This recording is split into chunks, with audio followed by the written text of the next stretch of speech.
Kush's movie review. Hi, welcome to Kush's movie review.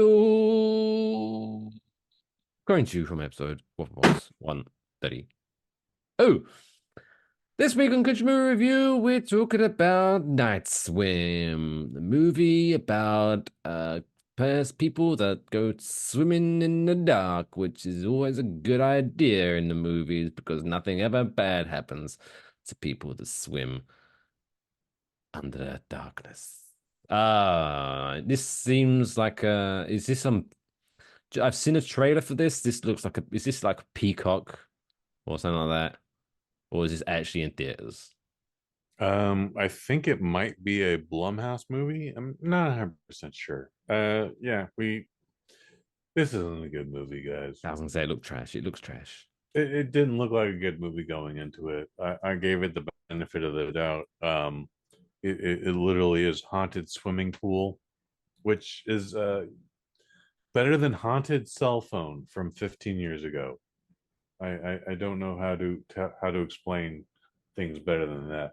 This is written and directed by Bryce McGuire, and then also the screenplay by Rob Blackhurst, and then stars Wyatt Russell. You know Oh, him as son of Kurt Russell, who is they're both in the Monarch Apple TV series right now, and then Carrie Condon. I know that name. I don't know what else she's been in, but I know the name. She was nice. She was good. All right. We just need to pick that phone up. Anyways, um, yeah, this a year ago from today, we got movies such as Megan, we got Plane, oh, and then we also Methrigan. Mithrigan, Methrigan. Mithrigan. Yeah, I understand why you went there. Yeah, I we don't got understand why they Mithrigan. did. No, that's okay, man. That's okay. We got If it was that if it was like a third motherfucker. movie made by the Fast and the Furious guys, then I'd understand it. But whatever. That's okay, man. It's a When we year get ago. to I'm Megan working through it. 3, I'm working through it. we get to reuse the graphic. It's okay. Simmer I'm down. seeing. Simmer down. I'm going through therapy. It's fine. I'm working through it. It's okay. It's okay, man. Don't worry. Why is it called Mithrigan? We also got a movie named Missing. And for that was the first 3 weeks of our 2023. Oh boy, Night Swim is not in that category. We are back to what January used to be known for, which is just dumping shit at the top of the year. This was not a fun movie. It's 98 minutes, it's PG-13, and it's a slog, dude. I would like to make a bunch of dad jokes and really bad puns where I tell you this movie drowns. At no point does it swim towards the deep end. It only drowns in the shallow end. Uh, um um um um. Make sure you wait 30 minutes after eating because this movie sucks. This is not a fun movie, dude. Anyway, No heavy petting. no heavy petting. Don't make sure you wear a t-shirt. It's Do not pee whilst watching SPF this. 1000, all that dumb stuff. I wish I honestly I tried to Make sure make you're supervised by an adult whilst watching this shit. well, that's why it's PG-13. Yeah, So guess what? There's nothing exciting about this movie. Is incredibly dull. And while it is only 98 minutes, I don't know if we could cut anything out of it that would make it shorter and make it better. I don't know. It definitely does not need to be longer. It just it feels like it could have been based off of something Japanese, a la The Ring or The Grudge. However, it is not. When we do see the specter, the ghoul, the ghost, whatever the demon is, it looks like it's just in foam. This there are movies that have cost less that looked better. There are movies that have cost more and look worse. But still, this is not a good movie.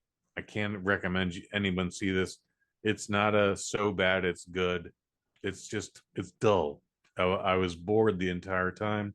I'm thankful that I didn't cramp up at any point in time. No pun intended. But yeah, Night Swim. Uh, I would love to give it less, but the best I can give it is a 2 out of 5. It is not a good movie. No, no, sir. No, ma'am. Do you know what? Just again, I'm only watching the trailer. Do you know what I think would have saved this movie? What's that, Mike Fish? If they tied this up into an old, I guess you could call it franchise, but not a movie franchise. But do you know what? Just judging by how cheesy this looks, Mm-hmm. and they have, if they named this movie "Are You Afraid of the Dark?" and they opened it up by having kids sitting around a campfire talking about a haunted swimming pool, and then this leads it to it. I think it would have the Okay. cheesiness and the nostalgia, and people be like, "Oh, this is so cheesy, but it's great." Remember the TV show? That'd have been better marketing. You could have Right. actually. So I've never seen Are You Afraid of the Dark, but I know it's a franchise. I believe it's Nickelodeon. I Please correct me believe if it I'm was wrong. Nickelodeon. Yes, Okay, so you could have taken a story out of that anthology series, branded it with Are You Afraid of the Dark, included the haunted swimming pool, and it would have been better. It actually would have been better. It could have been any anthology story: Tales from the Crypt, The Twilight Zone, Outer Limits, whatever. House in the Okay. Crypts. I need to go back and watch those. Are they Tales on from the any Crypt streaming is a lot of things? fun. Are they on a streaming thing right now, do you reckon? I'm pretty sure it's on the HBO Max or whatever it's called this week.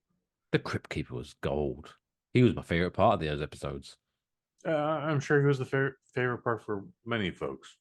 So, um, but yeah, Night Swim. It was very unenjoyable. I didn't leave. I was not a fun time, guys. No, I was completely bored, not scared whatsoever. And when we saw what one of the villains looked like, because there's plenty of souls haunting this pool, I laughed. It looked like a man covered in a sponge suit, and they linger on it for a full second where you can see it. It's a whole thing. So yeah, Yeah. 2 out of 5. Not the best way to start the year. I think we gave Megan a 4 last year. Uh, With Regan. With Regan, 4 out of 5. Night Swim 2. there you There go. you go. Could have saved it for you. There you go. Hollywood, I'll save the Golden Globes, and Hollywood, I'll save your shitty horror movies. Yeah. Next week we'll talk about Jason Statham in The Beekeeper. Ooh, that actually looks interesting. It's fun. It's fun. Well, wait, don't leave the people wanting more. We'll get to that next week. Yep. Beekeeper next week. That's all, folks. Oh my god! Oh, I can't feel my fingers.